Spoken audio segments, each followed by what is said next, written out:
In Texas, an unsuspecting federal agent is abducted at gunpoint. The men responsible escape unseen into the vast South Texas terrain. Valuable minutes pass before the lawman's disappearance is discovered. With the life of one of their own in jeopardy, his colleagues are determined. They will find the suspects, bring them in, and make them pay.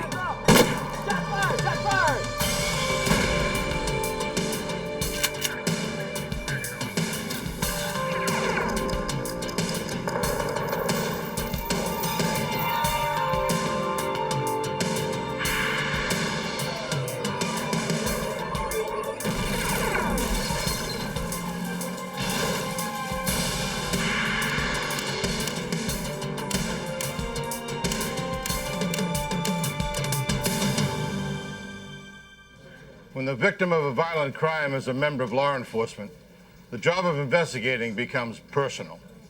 At a United States border crossing, armed fugitives kidnapped a customs inspector, then vanished. I'm Jim Kallstrom, former head of the FBI's New York office. Desperate to find their colleague, local, state, and federal authorities waged a full-scale manhunt in Texas and in Mexico. Racing against the clock, they hoped their resolve would make the difference.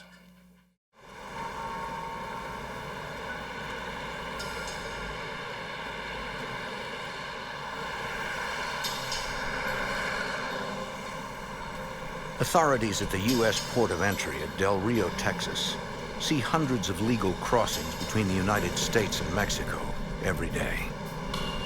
But they also see an average of $250 million in confiscated drugs, all manner of criminal activities, and thousands of illegal immigrants every year. The men and women of U.S. Customs know the threat of danger is always present. Hiding behind the throng of harmless civilians are criminals who view them as the enemy. On the afternoon of January 27th, 1984, a vehicle with Texas plates pulled up to the port's primary checkpoint.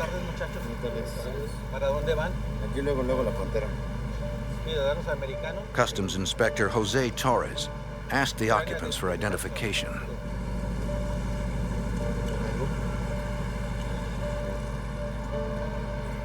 ¿Qué edad tienes?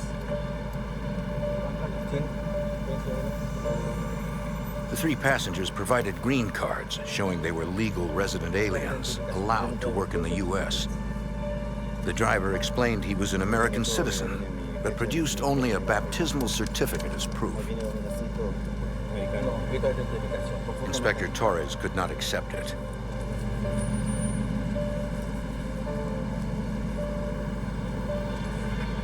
Logging in the car's license plate, he ordered the driver to a secondary checkpoint for further verification.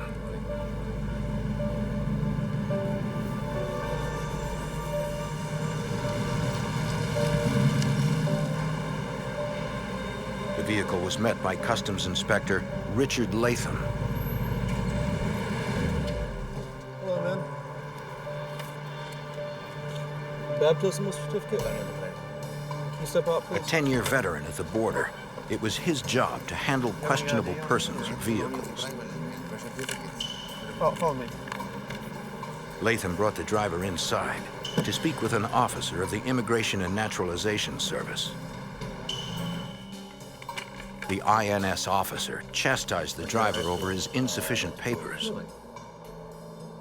Since the man claimed he was a U.S. citizen, born and raised in El Paso, the officer interrogated him on details only a resident could know. In minutes, the man's detailed answers persuaded the official that his lack of paperwork was his only indiscretion.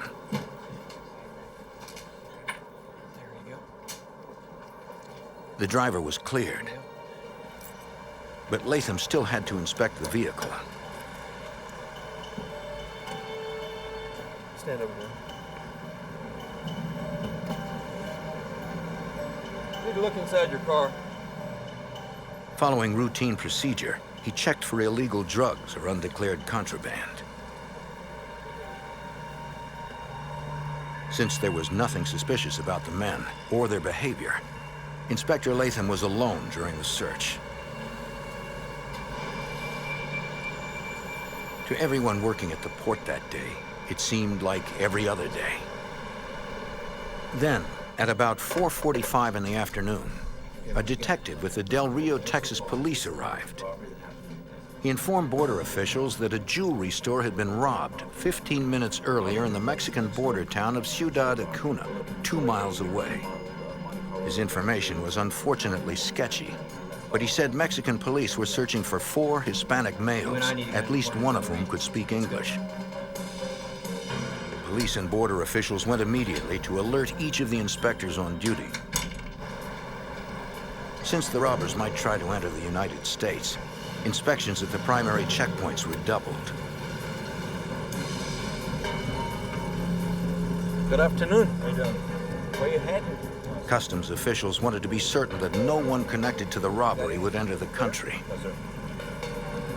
Got anything to declare? Okay. But at around 5 o'clock, Inspector Torres received disturbing news. Sir, I can't find label. Customs Inspector Richard Latham was missing. Yes, sir, I checked already once. Del Rio Detective John Martin was at the port that But I'll go day. check it again. For him to just suddenly disappear, we knew something was wrong. Although the time of the disappearance marked a shift change, Latham had not followed the required protocol for leaving his post. He had not left in his own vehicle. He had not checked out and told anyone else that he was leaving. And the standard procedure for those inspectors, even if they were rotating off for a coffee break or to go to the restroom, would have been to have notified other inspectors at the port. None of this had occurred. Their only conclusion was Inspector Latham had been kidnapped. Our first investigative response was to determine when Inspector Latham had last been seen and what he had been doing. Customs Inspector Torres reported seeing Latham searching an older model vehicle at the secondary checkpoint. He described the car as a gray, late 1970s Pontiac Grand Prix with 3 or 4 Hispanic males standing alongside, who matched the jewelry thieves wanted by Mexican police.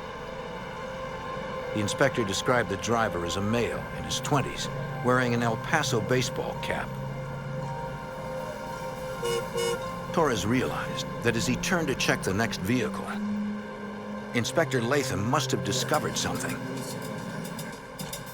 And the kidnappers struck, then escaped the port unseen. U.S. Customs Service Special Agent Dennis Harlan helped lead the search for Latham. It was a race against time. It's been my experience that if an officer is taken at gunpoint, he is eventually killed. Everyone knew the window of opportunity to rescue the kidnapped officer was short. They sprang into action. A customs officer retrieved the computer list of all license plates that passed through the Del Rio port into the U.S. between 4:15 and 5 p.m., about the time Latham disappeared. The list was less than 100 vehicles, but it did not contain the owners' names and addresses. For that information, they had to access the Department of Motor Vehicles database. Hindered by 1980s computer technology, it would take valuable time to accomplish.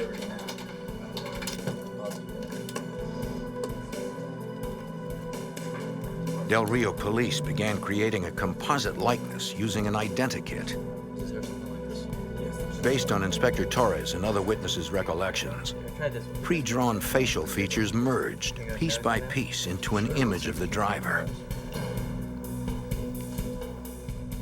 When the composite image was complete, investigators sent it to every local, state, and federal police agency in the area. Police units fanned out in search of a gray Grand Prix. Investigators now had a possible likeness of the driver, but nothing specific on the passengers. Customs Service helicopters supported the ground units in the search. But with few leads, they knew finding the men in the Texas backcountry would be difficult. 1.5 hours had lapsed since Latham disappeared. A car traveling at an inconspicuous 55 miles per hour could be anywhere within 20,000 square miles. The search area was enormous. And with each minute, it got even larger.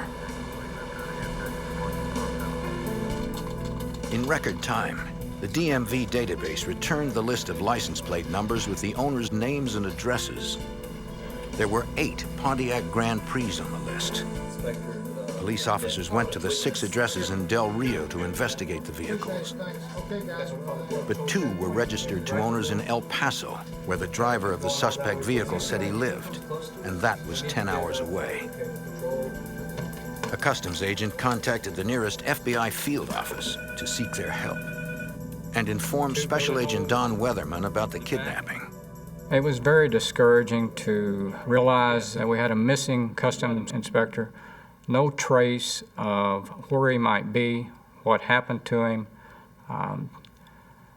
and so very little information other than the fact that he was last seen doing his job, and no one knew or seen anything of him since that time. The customs agent asked Weatherman to direct the field agent in El Paso to track down the 2 registered Grand Prix.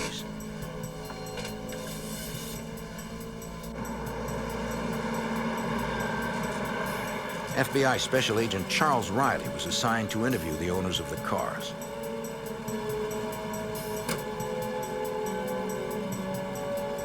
But at both residences, the vehicles were missing, and no one was home. Agent Riley theorized that the registration information he received may have been outdated. He returned to the El Paso FBI office determined to find the cars and their owners.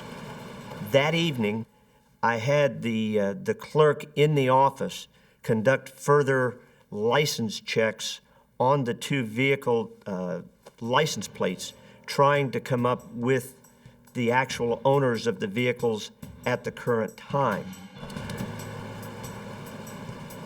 It would take hours to cross-reference the data. Much of it would be done by hand.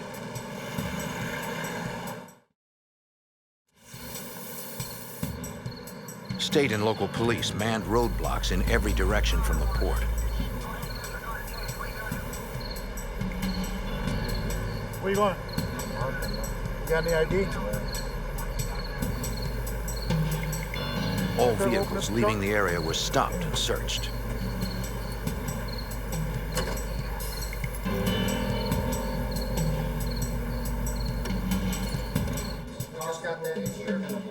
When the San Antonio FBI agents arrived in Del Rio, they were briefed on the latest developments of the search. Despite the efforts of dozens of cooperating law enforcement agencies, they had come up with nothing. Nearly 7 hours had passed since Inspector Richard Latham was abducted. By the end of the first night's investigation, there were still no promising leads. You always hope that they'll turn them loose, but history doesn't prove that out. So basically, we knew we were looking for a body after probably late that evening, you know. The full-scale search was still ongoing the next morning. Fixed-wing aircraft, which could travel faster and farther than helicopters, widened the search perimeter to cover the vast Texas brush. Texas state troopers continued their roadblocks in the area surrounding Del Rio. Oh, how you doing today, man? Where you headed? Although by that time, they knew the suspects were likely gone.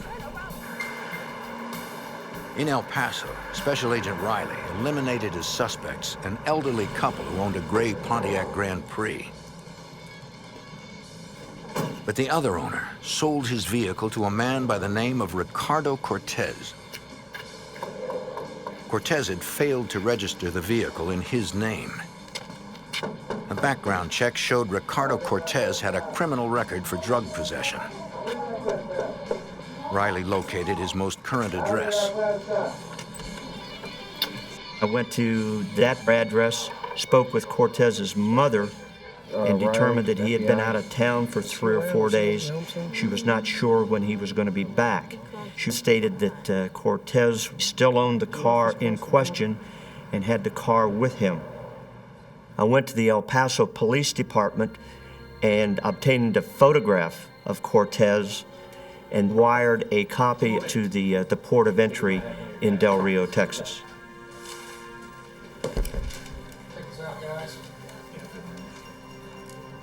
Cortez looked similar to the composite of the driver. U.S. Customs Office, El Paso.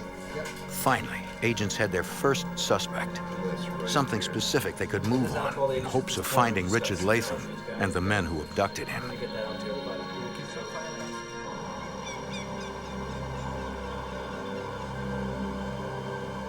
But as their hopes rose, 50 miles away, a man collecting firewood near Eagle Pass, Texas, made a grisly discovery. The body of a man wearing a U.S. Customs uniform.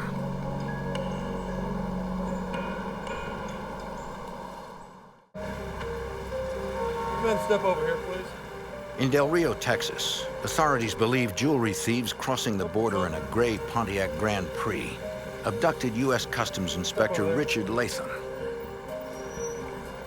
Investigators identified the driver of the car as Ricardo Cortez, who had been missing since Latham's disappearance. But even as they got that first real lead, they learned the body of a man wearing a U.S. Customs uniform was discovered in a ditch off Highway 277 near Eagle Pass, Texas. Local officers secured the scene, but decided nobody would enter until the FBI arrived. While agents at the Del Rio port of entry boarded a helicopter for the 60-mile flight to Eagle Pass, Texas state troopers continued to man roadblocks throughout the area. The kidnappers were now most likely gone, but no one could be certain. Though frustrated, Trooper Art Corral, who worked the road from Del Rio to El Paso, was not going to give up the search. We were out there for hours, checking cars and on the roadblock, and it seemed like we weren't getting anywhere.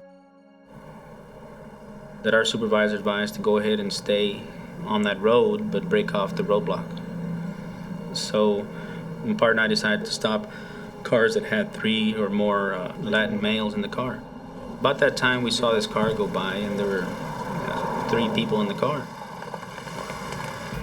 However unlikely, the men inside might be connected to the abduction.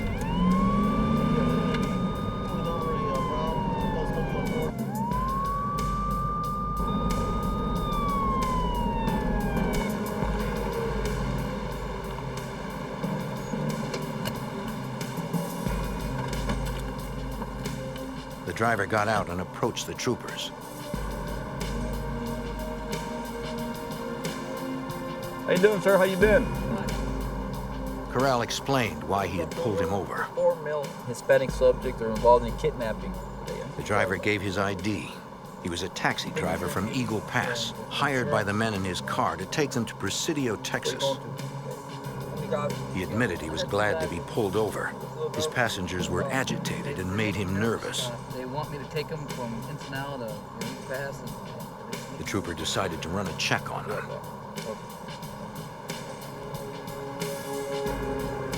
How you doing, guys? Give us your IDs, please.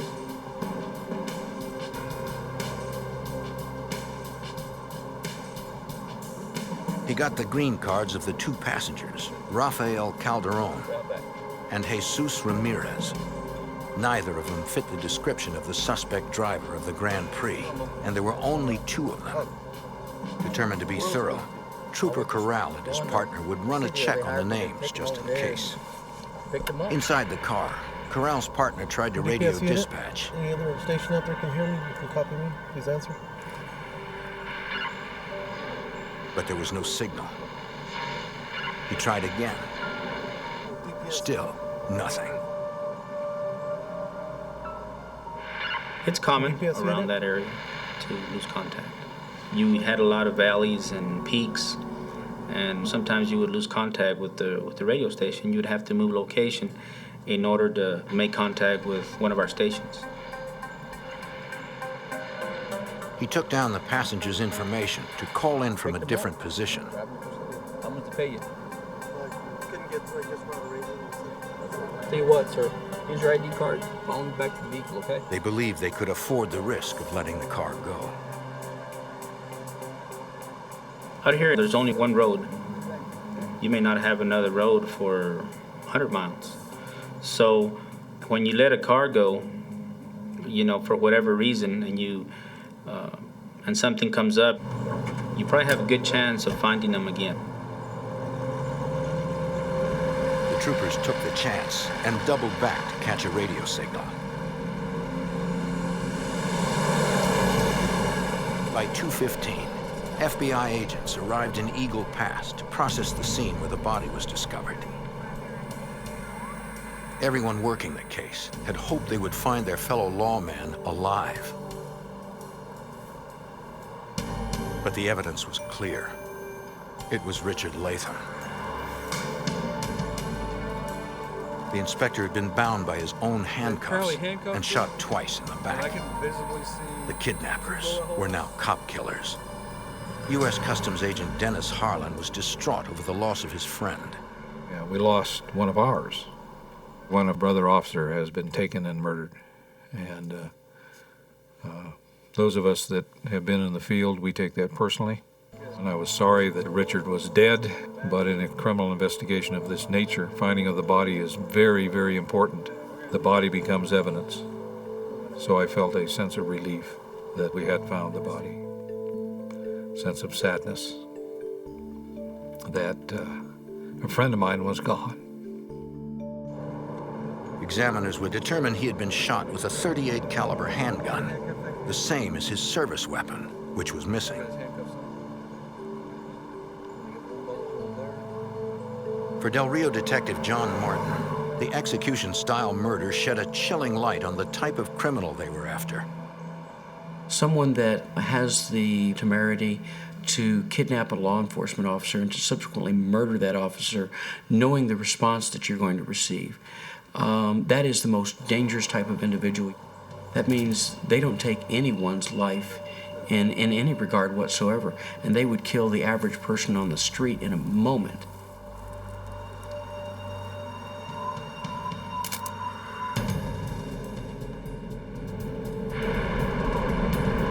DPS unit to base. Back on the highway, the troopers kept trying the radio.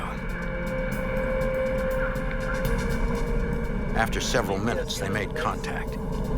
Yeah, go ahead. Make it. Go ahead. Yes, I need 329 checks on 3 subjects. Dispatch officers ran checks on the men in the taxi.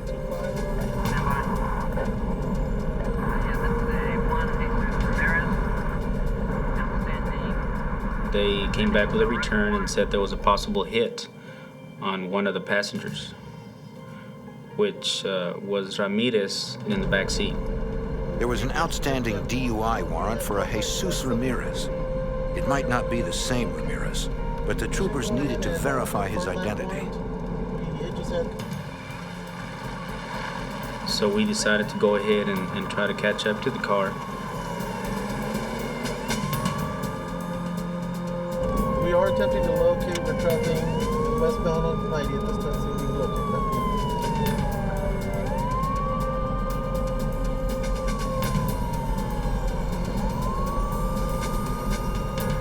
Fortunately, the taxi was still on the highway.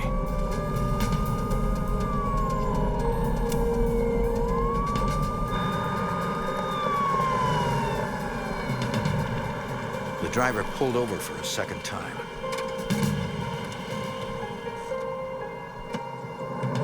Trooper Corral cleared the driver and approached the vehicle to speak to Jesus Ramirez. I start yelling for the guy in the back seat that I need to talk to him to come on out. At this time, I see the passenger kind of slouched in the back seat, and he's moving around. You know, I can see his head and shoulders kind of squirming in the back seat.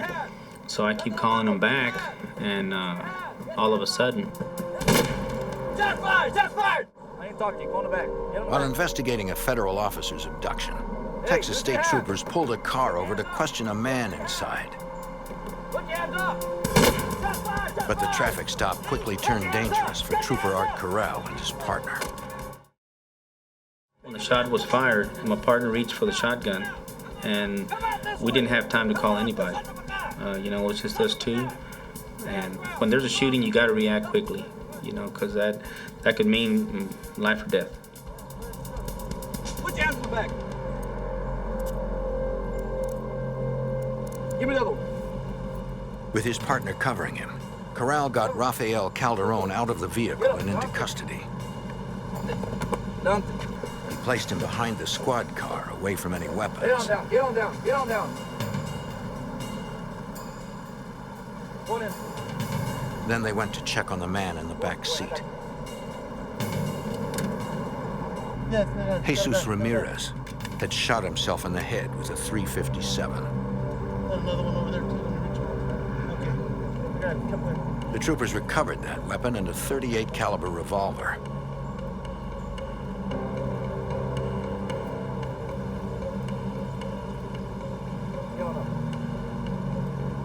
Now they needed to know why the traffic stop turned deadly. One trooper retrieved Ramirez's identification and a piece of paper from his jacket, while the other removed Rafael Calderon's belongings. Guns on you? That's all you got? Including a large knife and a cloth bag. Get a card. Corral suspected that Ramirez would not have killed himself over a DUI warrant. He knew there had to be another motive. DBS unit to base. We have subject Ramirez in custody. 10-4, affirmative, suspect in custody. The troopers called in the incident and learned that Latham's body had been discovered.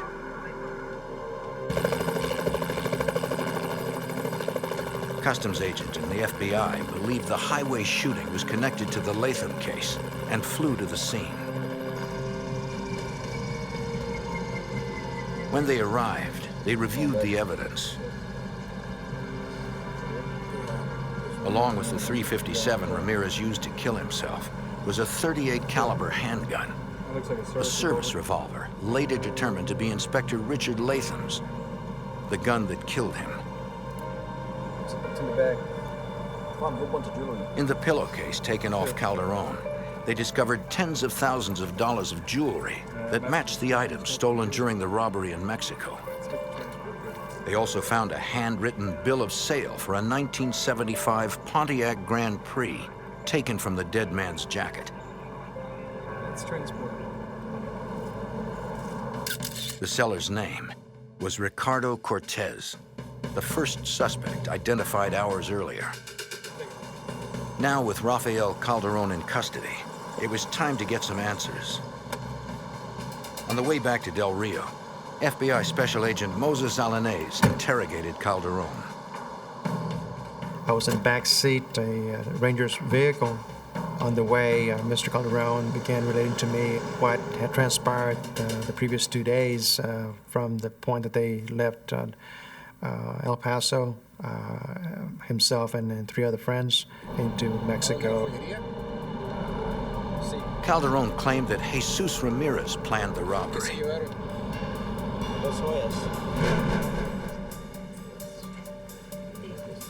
He said Ramirez picked the jewelry store in Mexico, believing it was easier to get away with armed robbery there than in the U.S.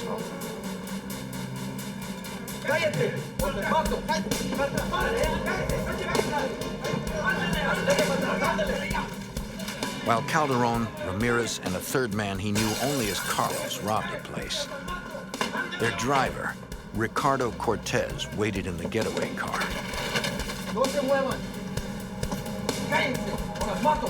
They took as much as they could grab in a few minutes.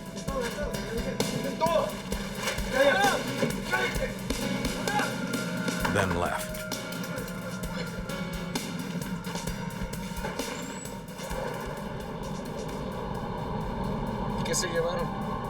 Calderon said they headed for the border, crossing at Del Rio. Everything seemed fine when Cortez passed the INS interview and the customs inspector searched the trunk.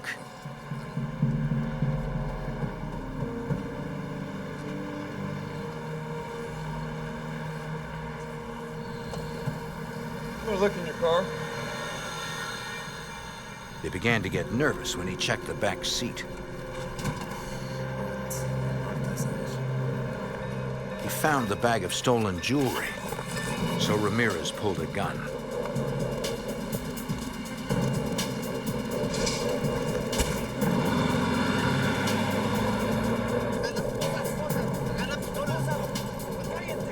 As they left the port, Cortez and a man named Carlos took the inspector's service revolver and secured him with his own handcuffs.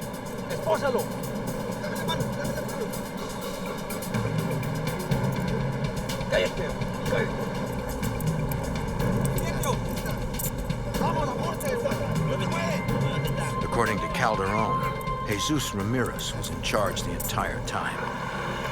He decided the inspector had seen too much. They had to get rid of him.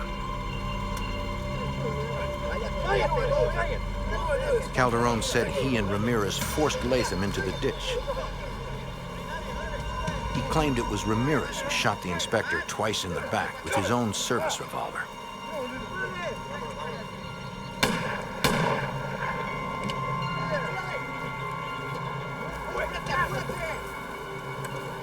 After leaving the customs inspector to die, the men continued to Eagle Pass, where they crossed the border back into Mexico.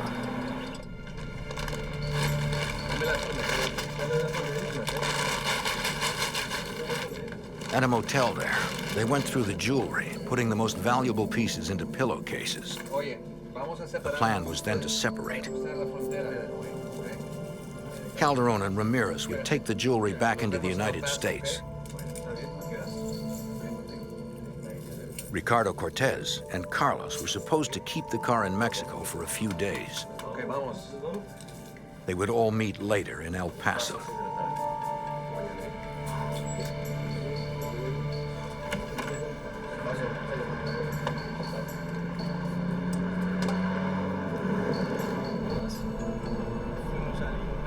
The agent noted that during Calderon's version of events, he repeatedly named Ramirez as the trigger man. As the suspect was taken to jail in Del Rio, agents reviewed the facts of their case. Rafael Calderon was in custody. According to him, the shooter was Jesus Ramirez, who had killed himself at the traffic stop. The driver of the Grand Prix Latham searched was Ricardo Cortez of El Paso. The fourth suspect was a man Calderon knew only as Carlos. He and Ricardo Cortez were still at large. Customs Special Agent Dennis Harlan was determined to find them. Every effort was going to be made to capture and prosecute the people that were involved.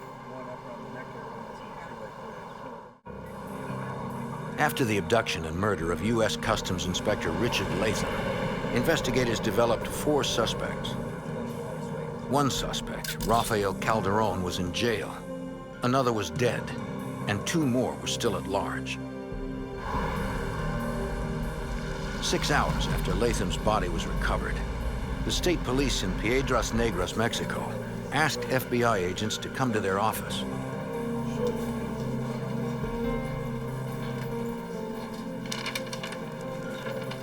Some of the customs inspector's personal effects had been discovered in a parking lot across the border from Eagle Pass, where his body was found. Included were Latham's wallet, a police-issued canister of mace, and several documents of interest to FBI Special Agent Don Weatherman. We also located 2 California Highway Patrol traffic citations. One listed to Rafael Calderon, the subject in custody, and the other listed to Carlos Pena. Less than 24 hours after the abduction, investigators had an ID on the 4th suspect. Carlos Pena was a Mexican native legally residing in the U.S. Investigators received his photo from the Immigration and Naturalization Service. Now they had to find Pena and his associate, Ricardo Cortez. It seemed that wouldn't take long. The next day, El Paso police received a tip that Cortez and Pena were hiding in an apartment in South El Paso. In minutes, an arrest plan was underway. The two-block area surrounding the apartment building was locked down.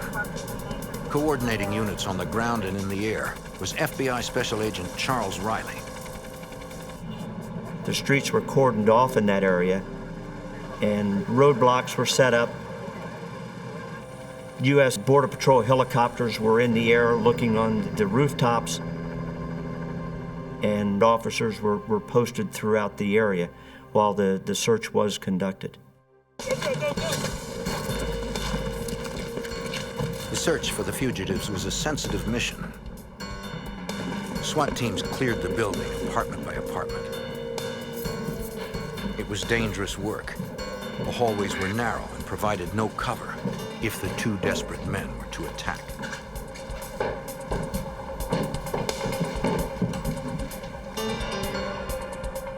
Despite the thorough search, they came up empty. U.S. Customs Agent Dennis Harlan was undaunted. You can throw tons of manpower at a case like this, but you need some luck. And good luck is brought about by good, hard, aggressive police work. Then a new lead came when state police in Piedras Negras, Mexico, discovered a gray 1975 Pontiac Grand Prix abandoned in a nightclub parking lot. FBI agents crossed the border to search the car. But Mexican law prohibited a full-scale processing of the vehicle. We could not remove the vehicle and bring it back to the United States. We couldn't remove anything except prints from the vehicle. The FBI agents photographed the car to document the items they could not collect and dusted for any latent prints. It was a surprisingly low-tech process, Scotch tape and index cards. But it paid off. When the fingerprints were sent to the FBI lab in Washington. We determined that all 4 suspects that were identified had matching prints lifted from the vehicle. In El Paso, Texas, U.S. Customs agents continued their search for Ricardo Cortez and Carlos Pena. They learned Pena and the now dead suspect Jesus Ramirez had lived in the same apartment complex. They interviewed the apartment manager who identified the photo of Pena. He does look familiar. She said she last saw him and Ramirez on the night before the Latham murder. They were unloading a bunch of stuff out here one night. The two were moving boxes from a gray Grand Prix into an apartment.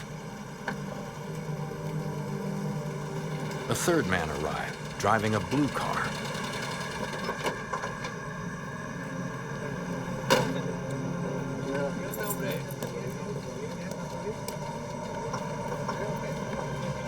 From the agent's other photos, she identified him as Ricardo Cortez. She said the 3 men drove away that night in the Grand Prix, leaving the blue car in the lot. The manager got a call from Ricardo Cortez the next day, asking her not to tow the car. Either he or his mechanic would pick it up soon. That blue car was their best chance of getting to Cortez. Through the night and into the morning, agents maintained surveillance. Around noon, a man came and drove the car away.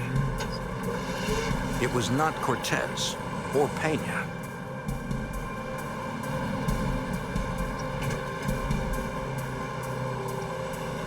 The agents followed.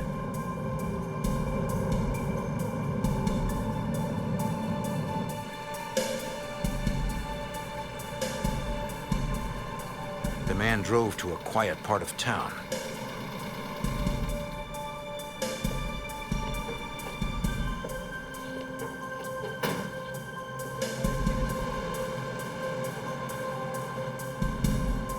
He entered a bar.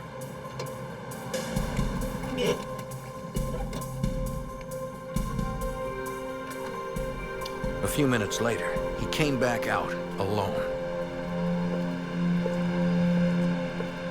and was stopped by the agents. Ask you a few questions? Sure. The man admitted the car belonged to Ricardo Cortez. He said Cortez asked him to pick it up and meet him at the bar.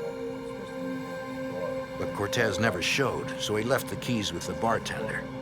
He said he didn't know where Cortez was staying. The agents verified his story with the bartender.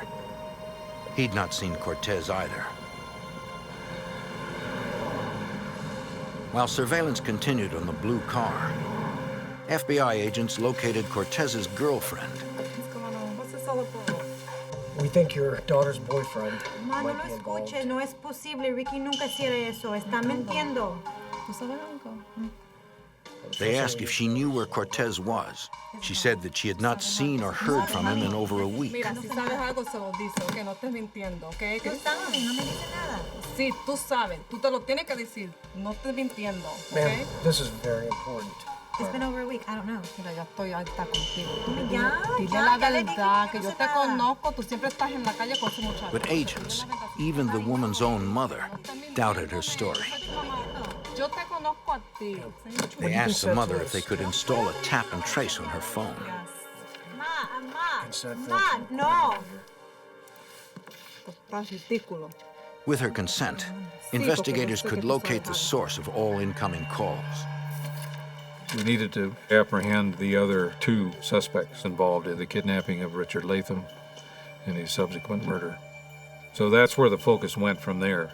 I mean, where in the hell are these guys, you know?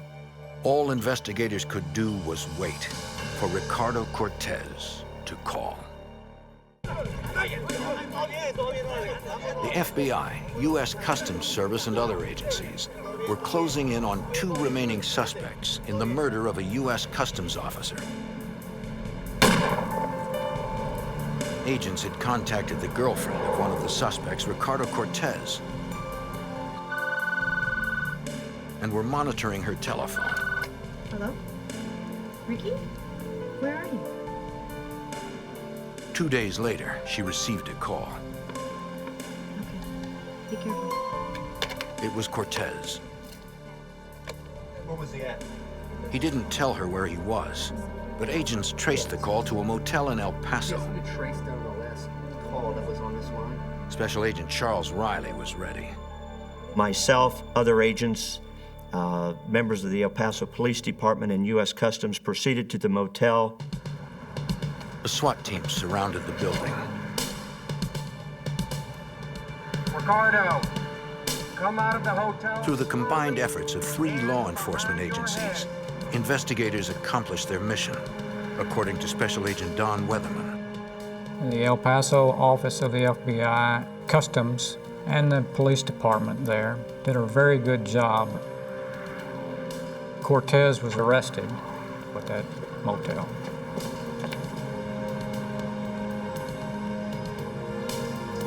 Eight days after Richard Latham's murder, Texas authorities had Ricardo Cortez in custody. A search of the room revealed no sign of suspect Carlos Pena.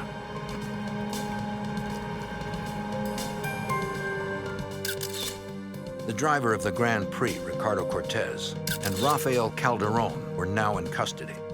Jesus Ramirez had killed himself at the traffic stop, but Carlos Pena was still at large. Yeah, no, I wasn't involved. When questioned about the murder, Cortez gave a different account from that of the first suspect interviewed, Rafael Calderon. Cortez agreed that after they kidnapped Latham, Ramirez and Calderon led the inspector into the ditch.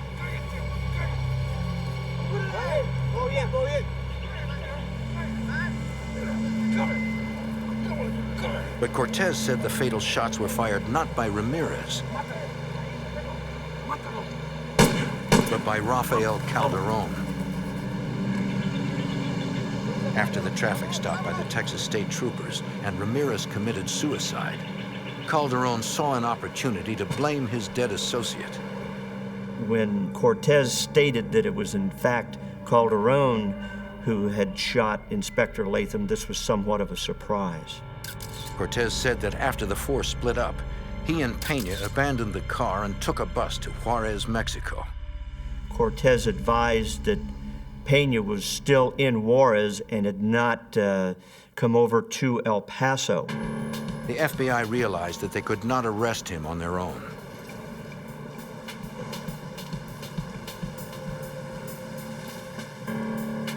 One of the other agents that I was working with contacted the Mexican authorities and provided them with the background information on Pena, and they started looking for Pena in Juarez. The U.S. Customs Service offered Mexican police a reward in exchange for information leading to Pena's arrest. Police in Juarez made sure Pena's friends and relatives understood that authorities would not leave any of them alone until the fugitive surrendered. 2 days later, the tactic proved successful. Pena contacted the El Paso FBI office and advised that he wanted to turn himself in.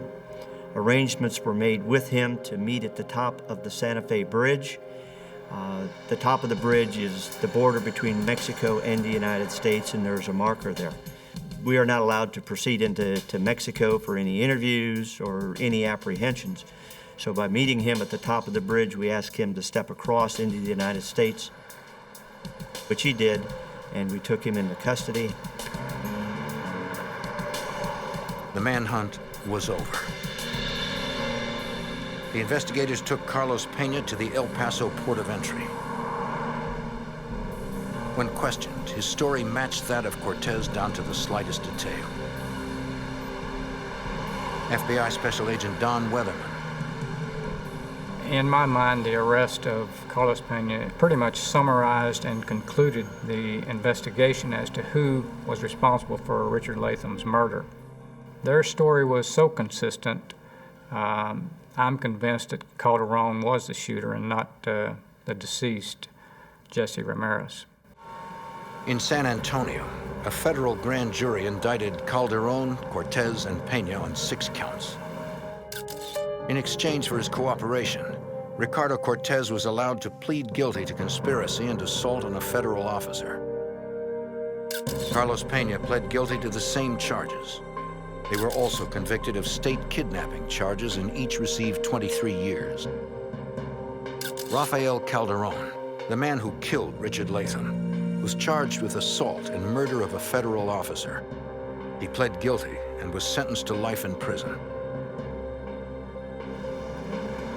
No one had been able to stop the men from taking U.S. Customs Inspector Richard Latham's life. But his peers, his friends, made sure the killers paid the price. Customs Service Special Agent Dennis Harlan. When anybody is murdered, it's serious business. But when an officer serves the country and protects the people, when he or she is murdered, there's something that happens within law enforcement that's very, very positive. Nobody cares about who gets credit. Everybody is interested in capturing those who were involved and seeing that justice is done. Memorial services for Richard Latham were held at the Del Rio port of entry on January 31st, 1984, at 2 p.m. At 2:30, U.S. Customs officers in every port of entry in the country observed a moment of silence out of deep respect for their fallen friend.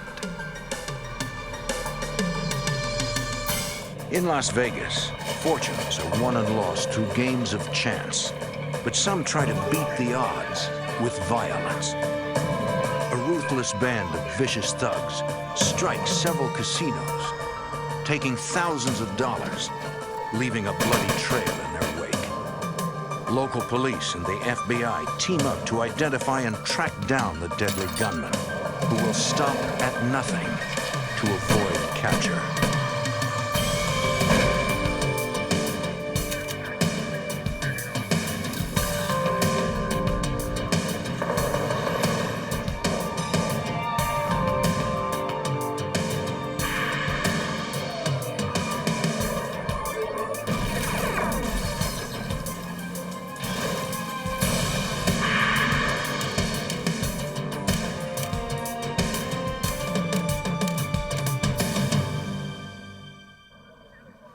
the kind of story that Hollywood films are made of.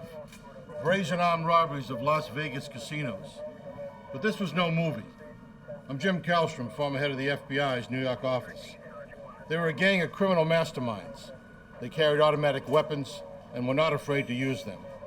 With each and every new heist, they became bolder and more deadly, until the FBI stepped in, determined to end their violent rampage.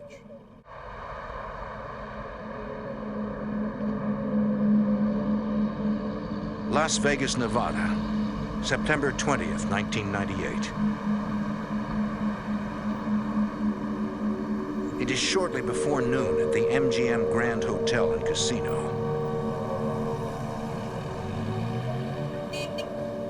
Two armed couriers, escorted by an MGM security guard, transport the casino's money toward an exit where an armored truck awaits. Suddenly, two gunmen confront them. One grabs the courier's guns, then snatches 3 money pouches containing nearly $350,000 in cash. Then the men flee through a side exit. The guards call the Las Vegas police and the FBI.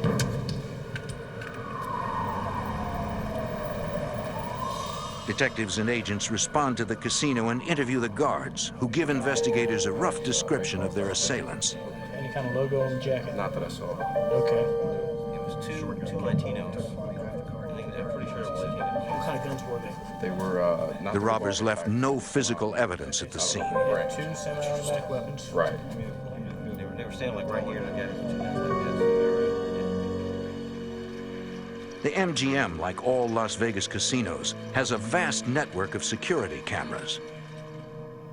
FBI agents review video of the crime.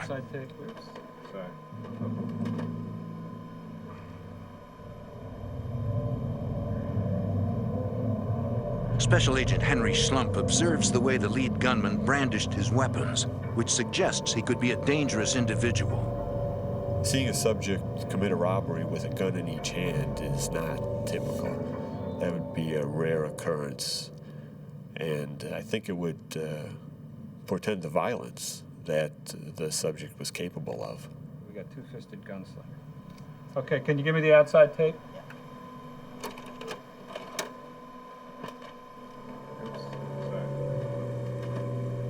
They go directly out to the sidewalk and down the street. Agents also watch footage captured by the hotel's exterior cameras, which reveals that the robbers fled across the street toward a neighboring hotel. Investigators go to the Hotel San Remo and review surveillance video from their exterior cameras. They see the robbers get into a pickup truck driven by a third man. Stop. But the video cannot provide a viable lead, according to FBI Special Agent Castle Nishimoto. The quality of the film wasn't as such that we could make out exactly the numbers on the plates. We had a few partials on the numbers, but we couldn't see the whole plate. We could only read the first 3 numbers, but we couldn't get the 3 alphabet letters after that.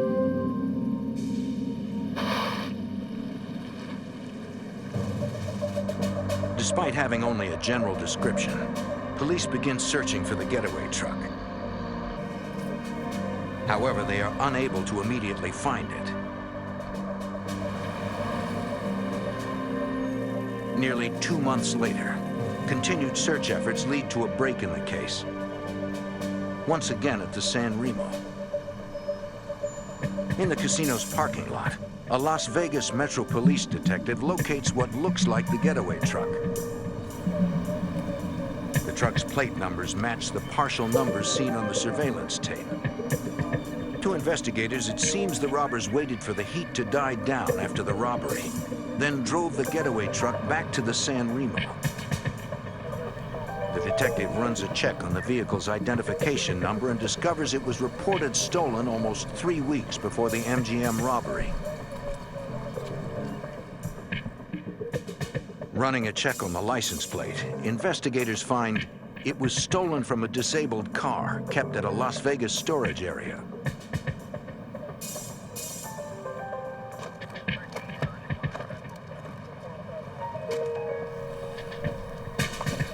Can I help you? Yes, sir. Investigator Fleetwood, we're looking into some thefts that occurred. The manager of the facility tells the Las Vegas Metro Police detective he knows nothing about the theft. He suggests he speak to the watchman who lives at the storage area, Jose Vigoa. There he is, right there. The manager points out Vigoa in the distance. The detective asks the manager to have the watchman contact him, but Vigoa never calls. Months pass, and the investigation runs out of leads. June 28, 1999, 9 months after the MGM robbery. At the Desert Inn Casino, an armored van is making its rounds collecting cash.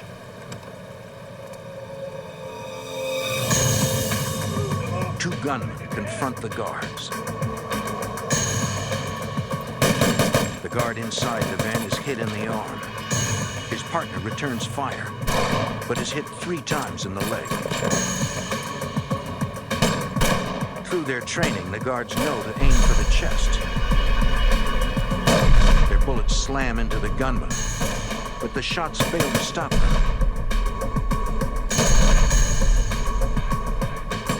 They must be wearing body armor. The guard on the ground manages to get to the safety of the armored vehicle.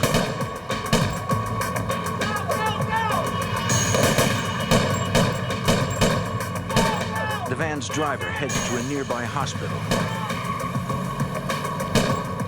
Both guards survive the gun battle. Within minutes, Las Vegas police and the FBI converge at the Desert Inn. A casino employee tells investigators she saw the gunman flee the scene in a light-colored SUV, and police put out an alert. FBI Special Agent Richard Beasley studies the crime scene. My initial impression was that it was a very bold attempt to take an armored car. These guys weren't afraid to use the firepower that they had with them.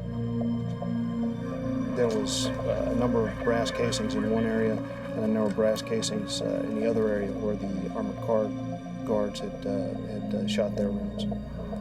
Agents believe that the gunmen who committed this attack were not the same ones who held up the MGM. The MO was not the same. In the investigators' experience, criminals rarely change their MO if it has worked in the past. FBI Special Agent Brett Shields. They were successful at MGM indoors, waiting for the guards indoor. The Desert Inn is outdoors, like they're trying to get the whole truck.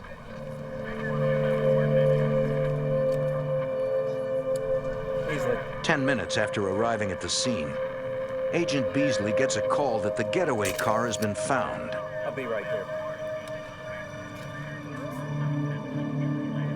One of the uniform officers had been patrolling the area looking for this vehicle, and they found it in the parking lot of a small motel. We looked inside, and we could see shell casings on the floor, and there was a .45 caliber shell casing on one of the running boards. Investigators also find an empty water bottle inside the vehicle. It is preserved in the hopes of recovering DNA evidence from it. Nearby, agents interview a man who says he saw the men who were driving the SUV. There was a witness there that had been walking his dog that had witnessed the exchange of the vehicle.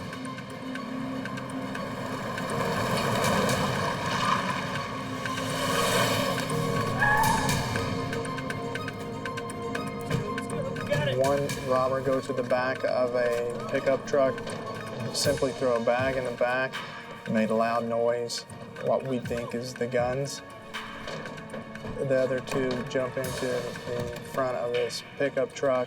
Let's go, man. Let's go. What's the matter? The key. The key doesn't work, man. Let's go. Go back. they were having difficulties actually getting the vehicle started. The witness then saw the two men frantically working on the steering column.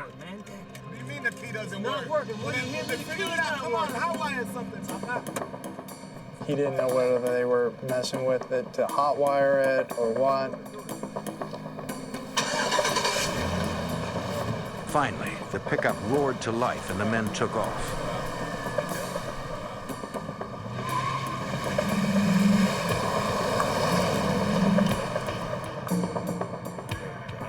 Agents wonder why the robbers had to hotwire their own getaway vehicle.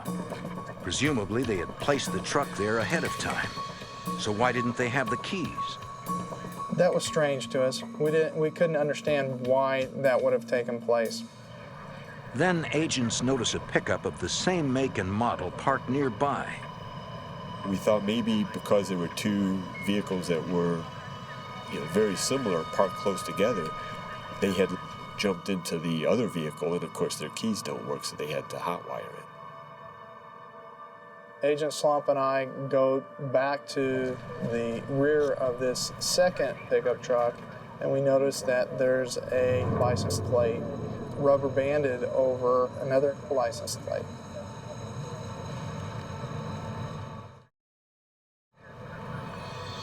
The FBI runs the vehicle identification number on the pickup and discovers that it belongs to an ex-con named Pedro Duarte.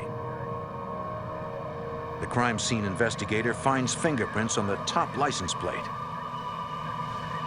Investigators run the prints and discover they belong to Duarte.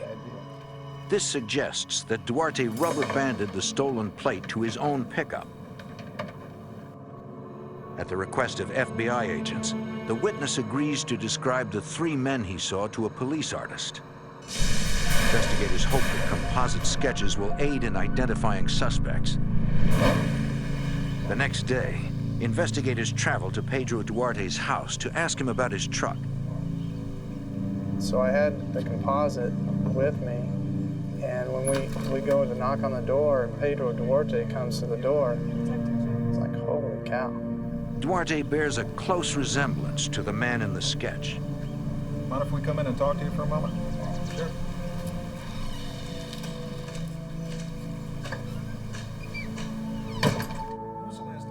When asked about his truck, Duarte insists that it was stolen. Police records show that it was in fact reported stolen, but that was hours after the attempted robbery at the Desert Inn.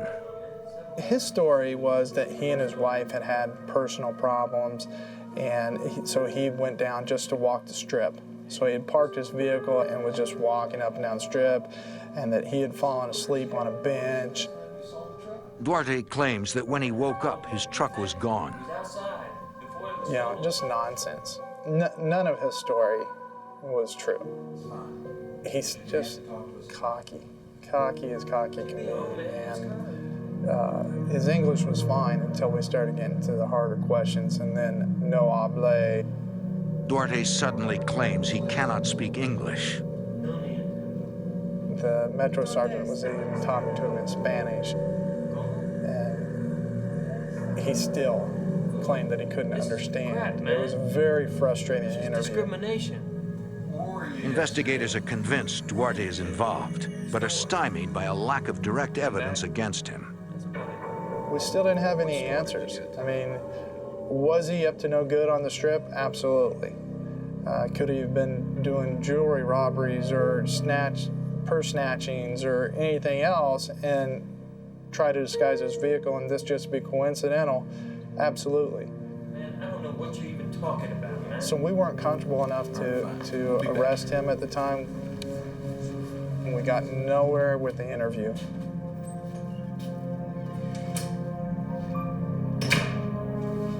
Hoping to get a positive identification on Duarte, Agent Shields shows a photo lineup to the only witness who has seen the faces of the Desert Inn robbers. I can't tell. And our witness did not pick him out of a photo lineup. So we had to go back to other means, trying to identify his associates, his money trail. Just kind of a full blitz on Duarte at that point.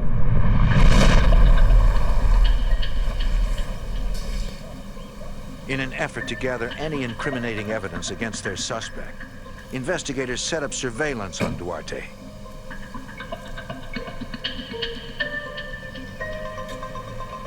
But after weeks of watching, they come up with nothing.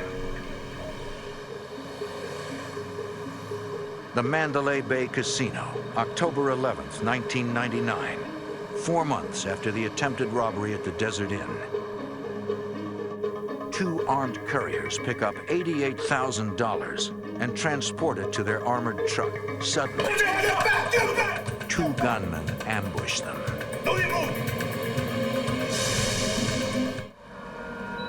In the fall of 1998, 2 gunmen execute a brazen robbery inside Las Vegas's MGM Grand Casino, taking almost $350,000.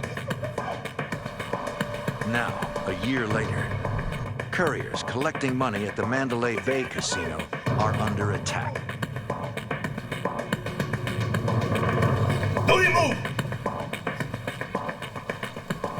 The robbers quickly disarm them and flee with $88,000 in cash. Let's go, let's go. At the FBI's Las Vegas field office, agents review the surveillance video of the robbery. Special Agent Brett Shields suspects that the gunman who robbed the MGM committed this robbery as well. When we saw the manner of how this robbery had taken place at Mandalay Bay, there was a lot of similarities. The way the approach was made, the way the weapons were held, weapons in both hands, arms extended, and it did trigger some thoughts that the MGM and the Mandalay Bay are connected. I've been working on this for a long time. Investigators pore over the case, searching for any clue that might have been missed. Special Agent Richard Beasley. Brett Shields and I were in the office. We were talking about the case, what we could do to develop additional leads, make sure all the leads that we had been covered. And I'm looking over his shoulder and I recognize the name on there. Vigoa is the watchman at the storage facility that detectives never got to interview. And at that time, it kind of lights went off for me that I told Agent Beasley, hey, if this is actually Jose Vigoa, then, you know, that's our guy. Jose Vigoa. Who's that? Agent Shields has a history with Vigoa. I had arrested Jose Vigoa in 1990. That was one of the first arrests that I had made as an FBI agent. In 1990, the FBI was investigating Cuban immigrant Jose Vigoa for cocaine trafficking and went to a storage facility with a warrant to search his unit. As they're entering to go do the search, Jose Vigoa speeds away. An agent is standing in front of the gate and he actually tries to run him over.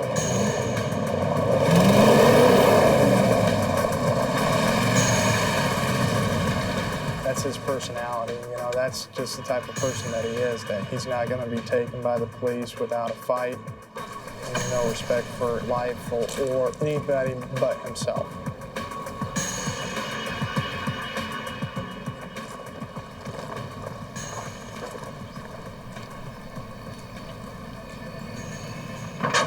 Investigators checked Vigoa's storage unit and found a scale covered with cocaine residue and his fingerprints. He was later convicted of drug trafficking and assaulting a federal officer. He served 6 years in prison for his crimes.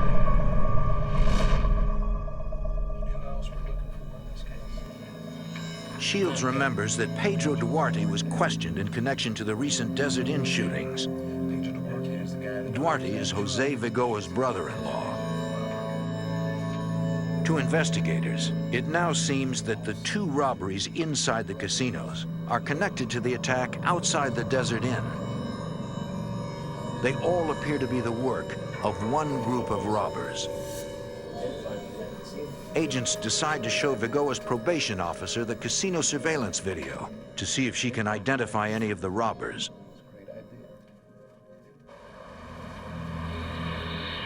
The next day at the FBI office, Vigoa's probation officer watches surveillance tapes of both the MGM and Mandalay Bay robberies. She says one of the gunmen resembles Vigoa, but can't make a positive ID. Disappointed but undeterred, agents put Vigoa under surveillance.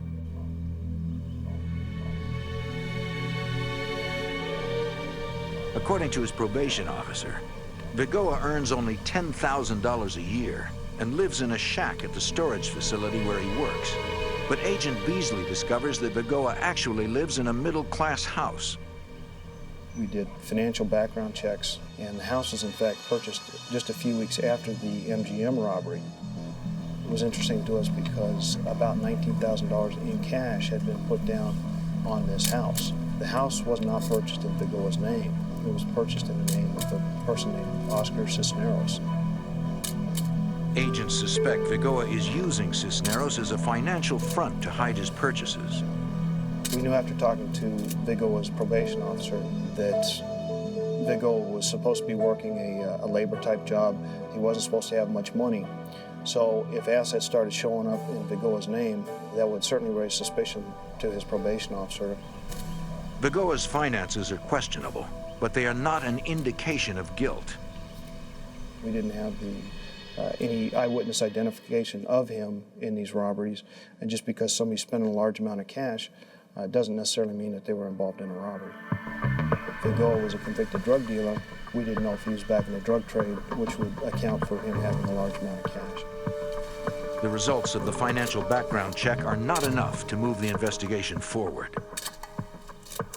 We didn't have probable cause yet for any kind of warrant to go search Vigoa's house or his property or his vehicles. It just wasn't there yet.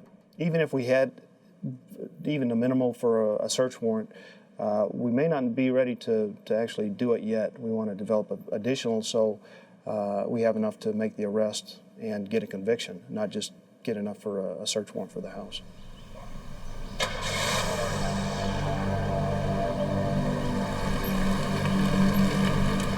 Agents continue to watch Vigoa.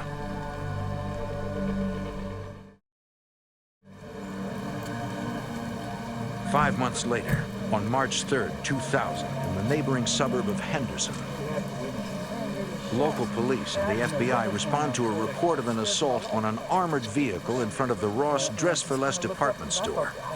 Two guards are dead. When we arrived, there was police tape up. There was cars all over the place. Witnesses were scattered, and there was the body of one of the security officers in the parking lot next to the truck. It was not a good scene. Investigators worked to determine the series of events that led to the two deaths. We started interviewing people in the parking lot, people in the surrounding businesses. A lot of people had heard the shots. Some people had seen the shots. Some people had seen the vehicle driving away. Everybody had a small piece to the puzzle that we were trying to put together. According to witnesses, around 11:15 a.m., an armored van parked in front of the department store.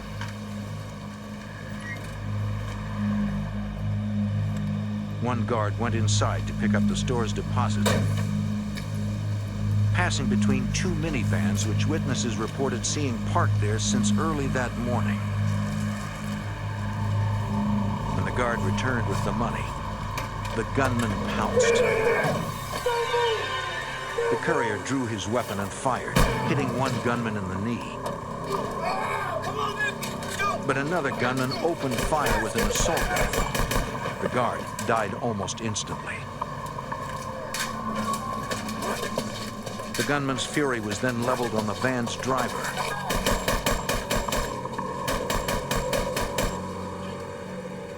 The lead gunman grabbed the money bags.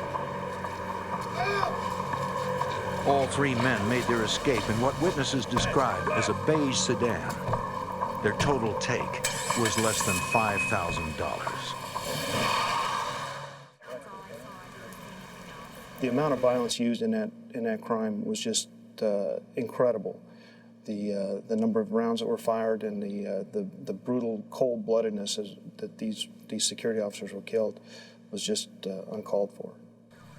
The details of the attack lead agents to believe this robbery was perpetrated by the same group they are currently investigating. The lying in wait, the attempt on the armored car, the high-power weapons, the shots fired, it all matched with the Desert Inn attempt. A crime scene technician processes the minivans used by the robbers, but he is unable to recover any evidence that could help identify them. As investigators continue working into the early evening, they experience a moment of unexpected and chilling sadness. When it's getting around 5 o'clock, cell phone starts ringing on the dead guard, and it was just a feeling of emptiness that it's kind of every cop's nightmare, you know, that you're not coming home that particular night, and then your wife or your significant other is calling, wanting to know where you're at and why you're not home. The phone kept ringing, and everybody wanted to pick up that phone and talk on the other end. It was just a bad feeling. Investigators at the scene decide to join forces to track down the killers.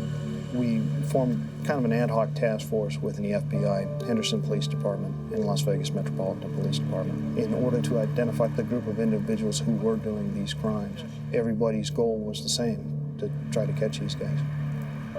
But without any evidence implicating their suspects, they will need to move quickly if they are to capture them before they strike again.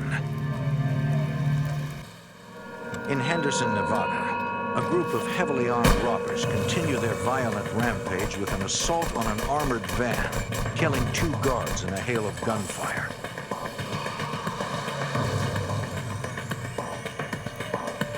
A few hours after the attack, police locate the robbers' abandoned getaway car in a parking lot. FBI Special Agent Henry Schlumpf investigates. We got there, we could see there was blood in the driver's seat of the vehicle. Witnesses to the robbery had reported that one of the gunmen had been shot. A crime scene technician collects the blood as it may become valuable later as DNA evidence. Agents run the plates on the getaway car and the vans left by the killers at the scene of the robbery and find that they were all stolen from a rental car lot. The task force is unable to definitively identify suspects in the robbery, but they are confident it is connected to a string of similar heists over the past 18 months. Those crimes have been tied circumstantially to ex-cons Jose Vigoa and Pedro Duarte, Vigoa's brother-in-law. But without any hard evidence implicating the pair, the investigation stalls. June 3rd, 2000, 3 months after the Ross killings, the Bellagio Hotel and Casino. It's shortly after 6 a.m. Casino employees are counting money in the main cashier's cage. There's a robbery!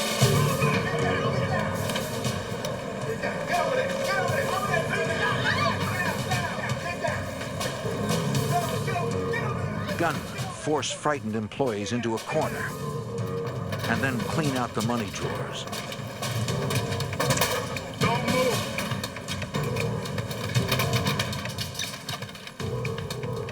The robbers take over $144,000 in cash. But the gunmen are not finished. They want more. They target a nearby change booth. This time, the robbers allow the cashier to leave. They steal an additional $10,000. The security guard notices the fleeing cashier on a surveillance camera and zooms in for a closer look.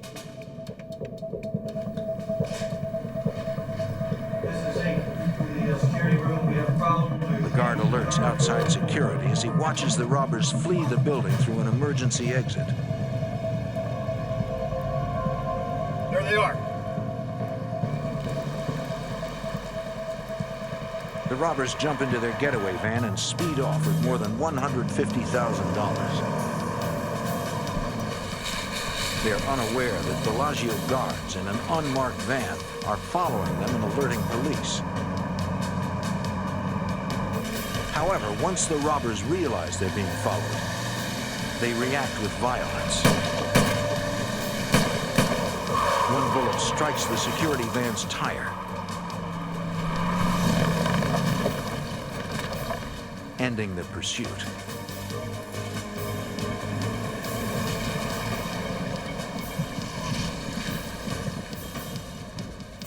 Fortunately, none of the guards are injured.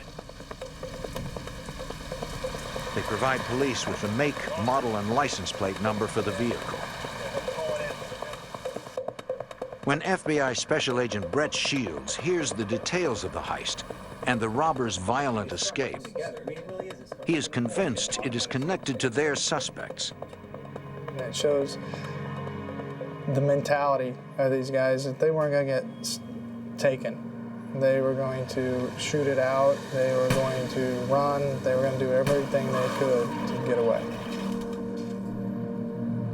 At the Bellagio's security office, agents ask Jose Vigoa's probation officer to watch surveillance video of the crime, hoping for a positive ID.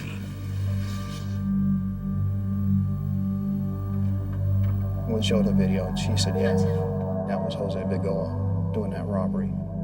Sure. I'd swear to it in court. This is the break agents need to bring in Vigoa.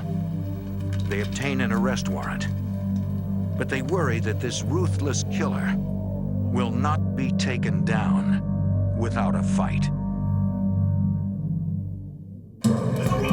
In Las Vegas, the FBI has finally identified ex-con Jose Vigoa as the suspected leader of a violent band of robbers who has already killed 2 people.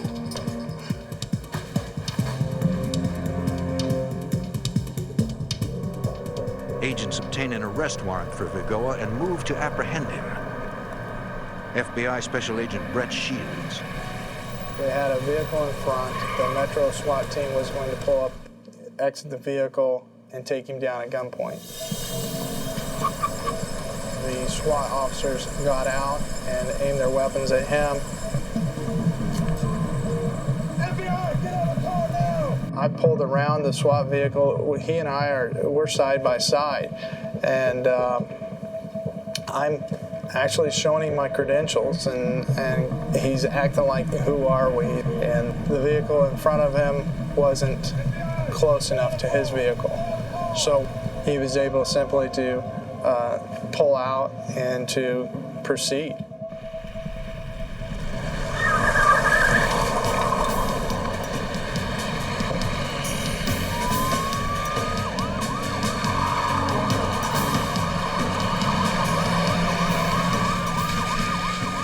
Chase is extremely dangerous, reaching speeds in excess of 100 miles per hour.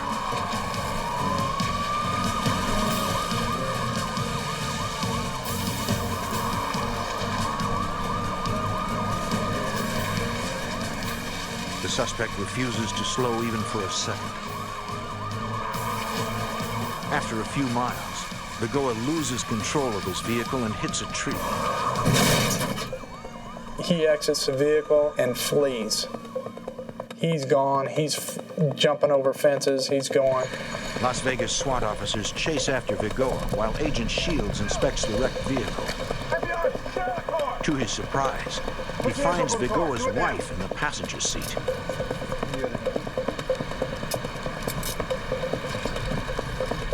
She's taken into custody, but is later released when investigators determine she was not involved in her husband's crimes. In the back seat, Agent Shields finds Vigoa's daughter. His wife is in the vehicle along with his little girl. Total disregard for them. Doesn't care that he's leaving them to face the police and all the weapons that's going to be drawn on them. He's taking care of himself. SWAT officers finally catch up to Vigoa and take him down. I arrive right as he's getting picked up. He's just arrogant, You can't touch me, I'm the man. So I said, well, we can touch you, and basically told him this, it ends here. I mean, he's not going to see the light of day again. To ensure a conviction, agents need more proof.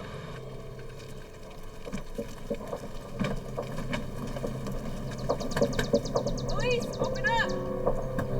It's the police, open the door! Armed with a search warrant, they enter Vigoa's house and find nearly $100,000 in cash, but no evidence directly connecting him to any of the robberies.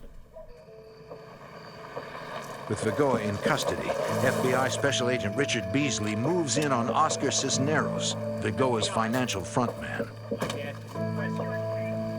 We needed to talk with Cisneros about the assets that were in his name being used by Vigoa. We identified ourselves and told him that Jose Vigoa had just been arrested for the Bellagio robbery and that we needed to talk with him about his relationship with Vigoa and these robberies that have been happening in Las Vegas. I told him that we also wanted to search his house, and Oscar said, "That's fine. I'll talk with you, and you can search my house." Good, thanks. So right there on the hood of my car, he executed a consent to search form, which gave us his permission to search his house. Yeah, you can go ahead and come on in. Investigators search while Agent Beasley and a Henderson detective question Cisneros. Appreciate you bringing us in here. I wanted to ask you about this house and this guy. Look, I've known him for a long We time. talked with Oscar about his relationship with Vigoa, about the assets that had been put in Cisneros' name on behalf of Vigoa, and where the money had come from in order to purchase those assets. Cisneros told us that he was just doing a friend a favor. It wasn't his money, but he wanted to help his friend out. We asked him if he had any contact with Vigoa in the last several weeks. He said, yeah, Vigoa brought over some money a few days ago. He didn't know where the money was from, didn't know how much it was, and it was kind of in repayment for him being a good friend to put these assets in his name. Agent Beasley pressures him, but Cisneros says he knows nothing about any crimes.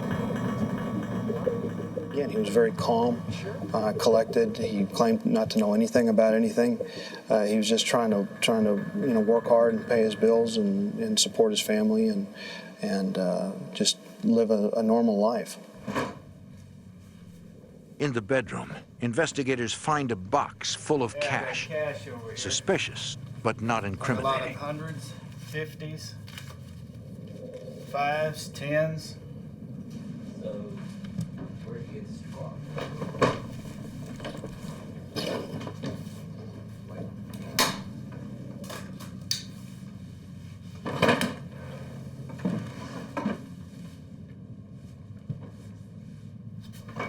After searching for an hour with no results, an investigator on a hunch decides to search for any hidden compartments. I've got something here.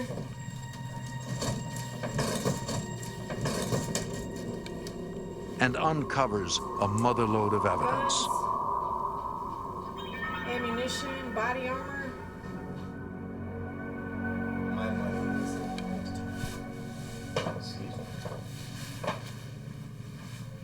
Agent Beasley talks with the searchers.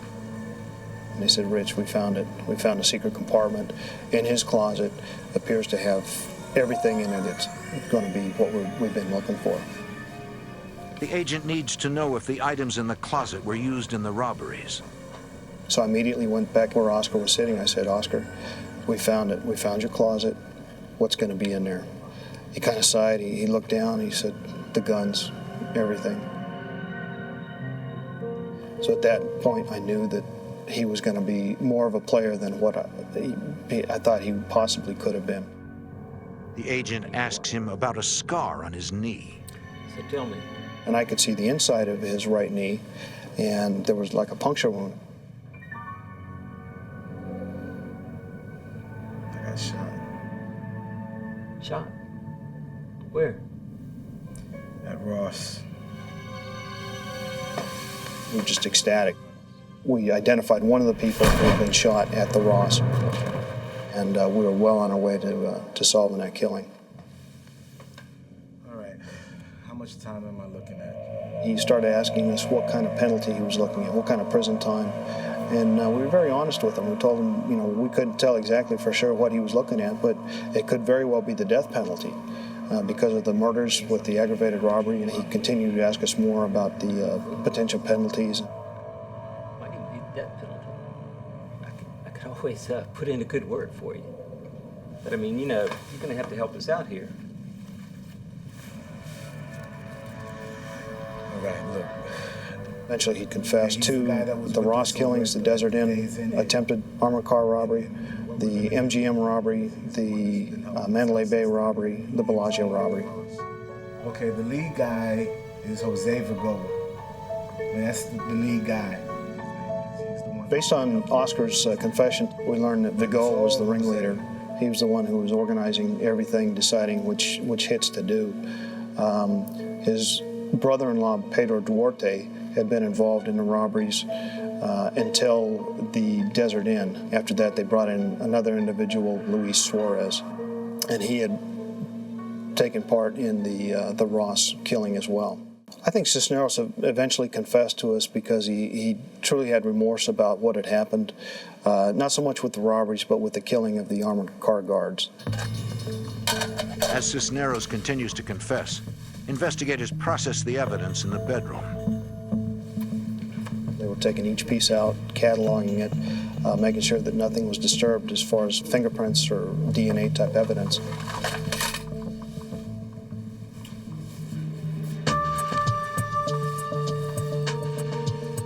Toward the end of the search, they'd found what appeared to be pipe bombs in there. They were 4-inch black PVC type pipes with some type of circuit board attached to them. Investigators confront Cisneros about the bombs, asking if they are real. And Oscar said, no, not really. Didn't really give us a warm feeling that we could rely on what he was telling us. He said, I'm going to ask you one more time, what are these things? He said, oh, we were just playing around. You don't really have to worry about them. It was that point, because of the vagueness of the answers, that we decided to go ahead and evacuate the house and the surrounding neighbors. Agents take the evidence and abandon the house, leaving behind the pipe bombs. We called the bomb squad, and they came in and looked at the devices. They couldn't x-ray them because they were black PVC, and so they made the decision to go ahead and just explode them right there in the bedroom. Based on Cisneros' confession, investigators arrest Pedro Duarte for being the getaway driver at the Desert Inn. Pedro Duarte, warrant for your arrest. Going off this wall.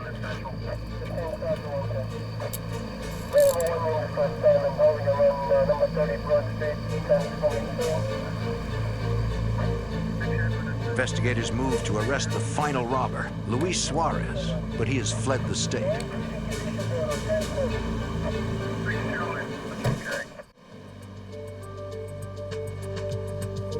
Ballistics experts test the weapons found at Cisneros' house and match them to bullets and shell casings from the Ross killings and the Desert Inn shooting. Experts also find critical evidence against Vigoa. We found Vigoa's fingerprint on one of the bullets inside one of the magazines that was in Cisneros' closet. Prosecutors hold Oscar Cisneros at the Clark County Detention Center and intend to use his testimony at trial against the other robbers.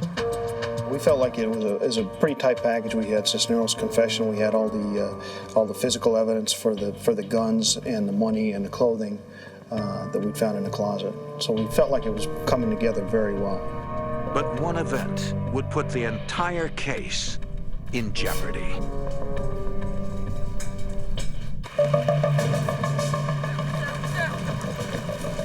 In Las Vegas, investigators have arrested 3 men connected to a violent robbery group.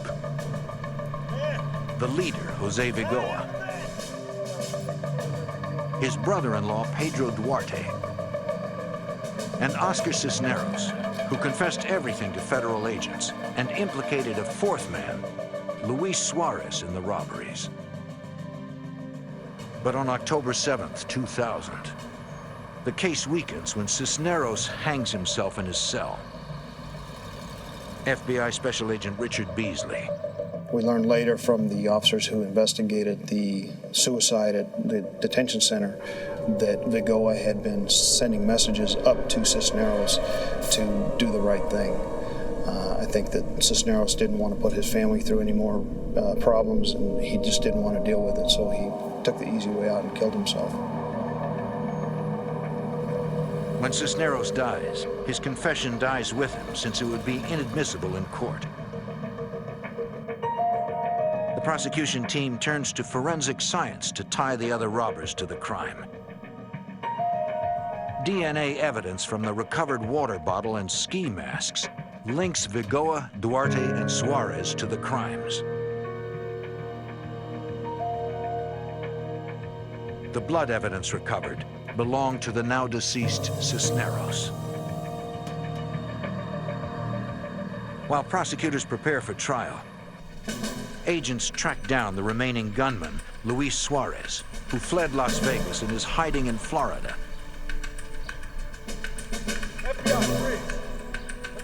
FBI Special Agent Brett Shields. We went down to Florida, discredited all his alibis, and then he was ultimately arrested for this crime. In the fall of 2003, 5 years after their spree of robbery and murder began, Suarez, Duarte, and Vigoa go to trial in Las Vegas.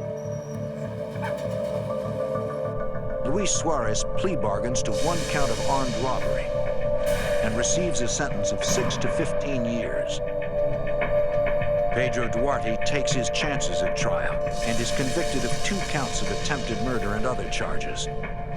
He is sentenced to 16 to 70 years. In order to avoid the death penalty, Jose Vigoa pleads guilty to 2 counts of first-degree murder and 44 other charges. He is sentenced to life in prison without the possibility of parole. It took the combined efforts of 3 law enforcement agencies to bring this vicious gang of robbers to justice. This case was solved not by the FBI, but by the cooperation between the FBI, Henderson Police Department, and Las Vegas Metropolitan Police Department. It was just a great feeling to be able to wrap up a case like this. Obviously, there were many victims, not just the security officers who were killed, but their families and the people inside the casinos and the people who were traumatized watching these armored car robberies go down and the casino robberies. There's a lot of people really shook up over this, and to take these guys out of the mix was a very good feeling. And the next time someone threatens the safety of the citizens of Las Vegas, local police and the FBI will be there to stop them.